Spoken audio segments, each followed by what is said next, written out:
اللہ کے ذکر سے انسان کا دل ہمیشہ تازہ اور فریش رہتا ہے۔ اس کی مثال ایسے ہے جیسے ایک اگر بکرے کا گوشت کاٹا جائے تو فریش ہوتا ہے۔ اگر کچھ وقت تک پڑا رہے، اگر اس کو فریج میں نہ رکھا جائے تو وہ گل سڑ جاتا ہے۔ تو انسان کے دل کی مثال بھی کچھ ایسے ہی ہے۔ اگر انسان ایک مسلمان اللہ کے ذکر سے ہر وقت اللہ تعالیٰ کو یاد کرتا رہے تو اس کا دل ہمیشہ صاف اور گندگی سے پاک رہتا ہے، اور اس دل میں شیطان کی طاقت بہت کم ہوتی ہے، جس کا دل ہمیشہ اللہ کے ذکر سے مصروف رہتا ہے۔ ذکر سنت کے مطابق کرنا واجب ہے۔ آئیے پہلے دیکھتے ہیں قرآن میں اللہ تعالیٰ ذکر اللہ کے بارے میں کیا فرماتے ہیں۔ اللہ تعالیٰ سورۃ بقرہ کی آیت نمبر 198 میں اللہ تعالیٰ فرماتے ہیں وَاذْكُرُوهُ كَمَا هَدَاكُمْ وَإِن كُنتُم مِّن قَبْلِهِ لَمِنَ الضَّالِّينَ، اور تم اسے اس طرح یاد کرو جس طرح اس نے تمہیں ہدایت دی، اور یقیناً اس سے پہلے تم گمراہوں میں سے تھے۔ پھر اللہ تعالیٰ دوسری جگہ فرماتے ہیں سورۃ بقرہ کی آیت نمبر 239 میں فَاذْكُرُوا اللَّهَ كَمَا عَلَّمَكُم مَّا لَمْ تَكُونُوا تَعْلَمُونَ، بس اللہ کو یاد کرو جس طرح اس نے تمہیں وہ کچھ سکھایا جو تم نہیں جانتے تھے۔ پھر اللہ ایک اور جگہ فرماتے ہیں سورۃ الاعراف کی آیت نمبر 205 میں وَاذْكُرُوا رَبَّكَ فِي نَفْسِكَ تَضَرُّعًا وَخِيفَةً وَدُونَ الْجَهْرِ مِنَ الْقَوْلِ بِالْغُدُوِّ وَالْآصَالِ وَلَا تَكُن مِّنَ الْغَافِلِينَ۔ اور اللہ تعالیٰ اپنے نبی سے فرما رہے ہیں، اور اے نبی اپنے رب کو صبح شام اپنے دل میں یاد کیجیے، عاجزی سے اور ڈرتے ہوئے، پست اور ہلکی آواز سے، اور آپ غافلوں میں شامل نہ ہوں۔ پھر قرآن کی کچھ ایسی آیات ہیں جس میں ذکر کی اہمیت اور فضیلت بیان کی گئی ہے، جیسے سورۃ بقرہ کی آیت نمبر 152 میں اللہ تعالیٰ فرماتے ہیں فَاذْكُرُونِی أَذْكُرْکُم وَاشْکُرُوا لِی وَلَا تَکْفُرُونِ، تم مجھے یاد کرو، میں تمہیں یاد کروں گا، اور تم میرا شکر کرو اور میری ناشکری نہ کرو۔ اسی طرح اگر سورۃ احزاب کی آیت نمبر 41 میں پڑھا جائے، اللہ تعالیٰ فرماتے ہیں یا ایھا الذین آمنوا اذکروا اللہ ذکرا کثیرا، اے ایمان والو تم اللہ کو کثرت سے یاد کرو۔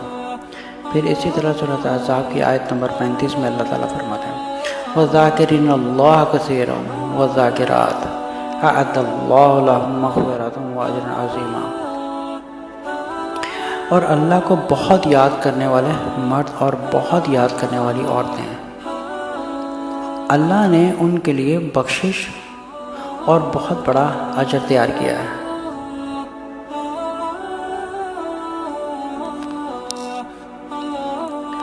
رسول صلی اللہ علیہ وسلم احادیث میں بیان کرتے ہیں، صحیح بخاری کی حدیث نمبر 6407 میں مثل الذی یذکر ربہ والذی لا یذکر ربہ مثل الحی والمیت، اس شخص کی مثال جو اپنے رب کا ذکر کرتا ہے اور اس کی جو اپنے رب کا ذکر نہیں کرتا ایسی ہے جیسے زندہ اور مردہ شخص۔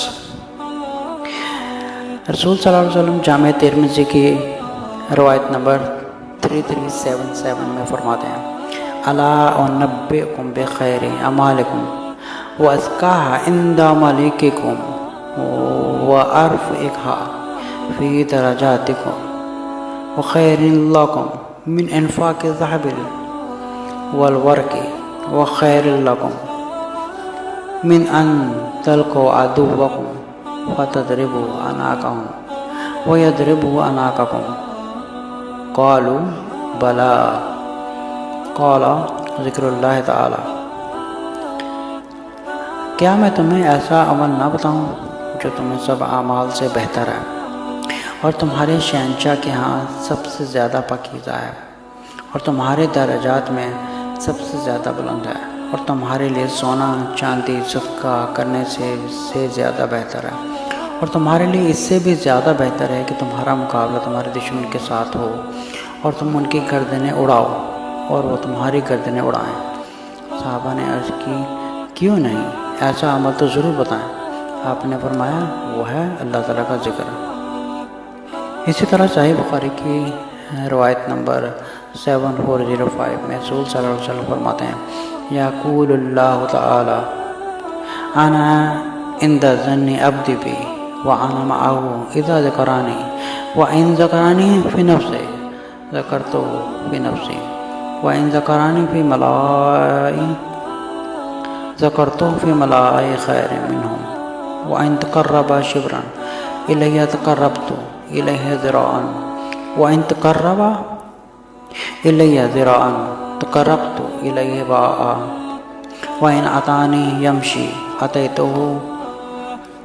ہرولا۔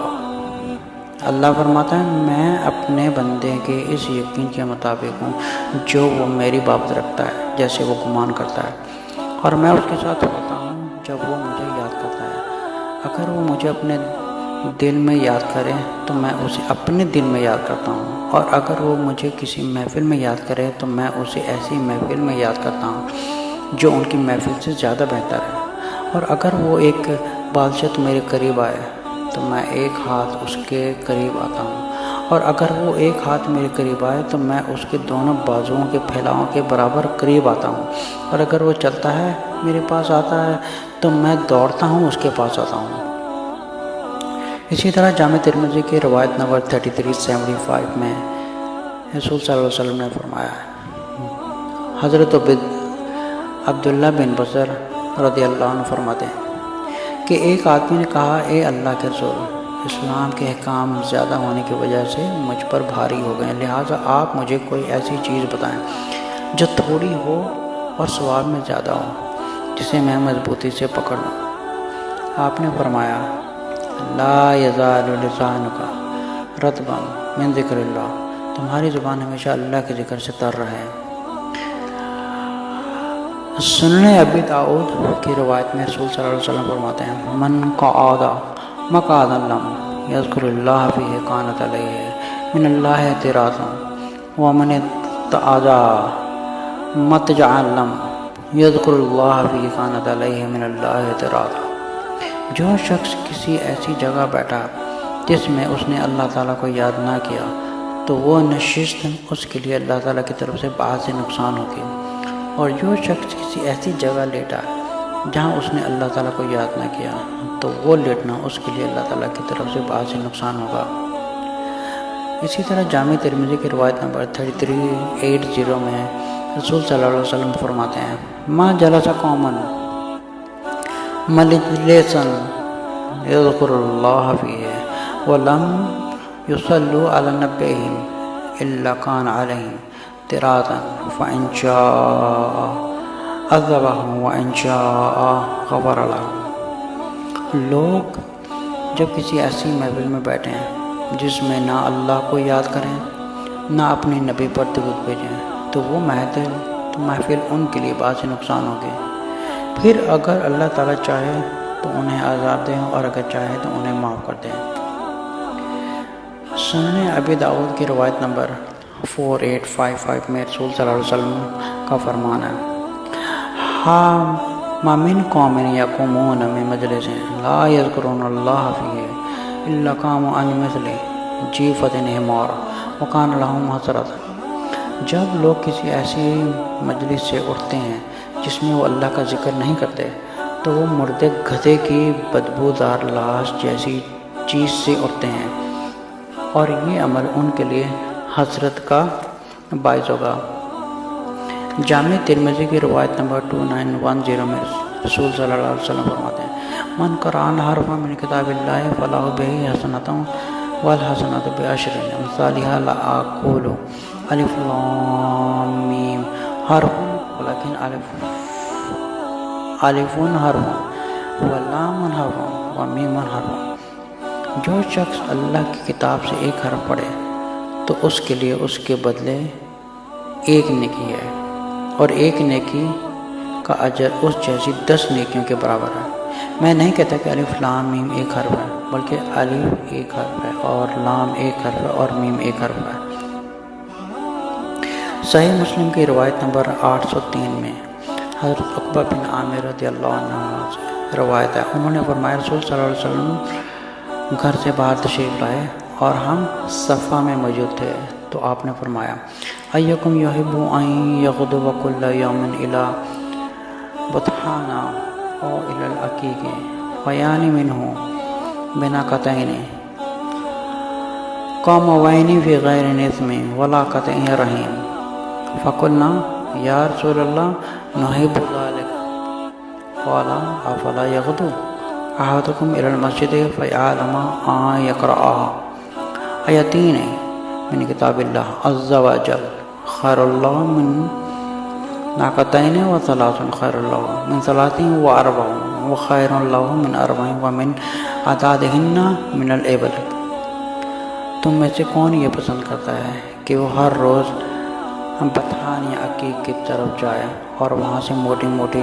کوہانوں والی دعا اونٹنیاں لائے،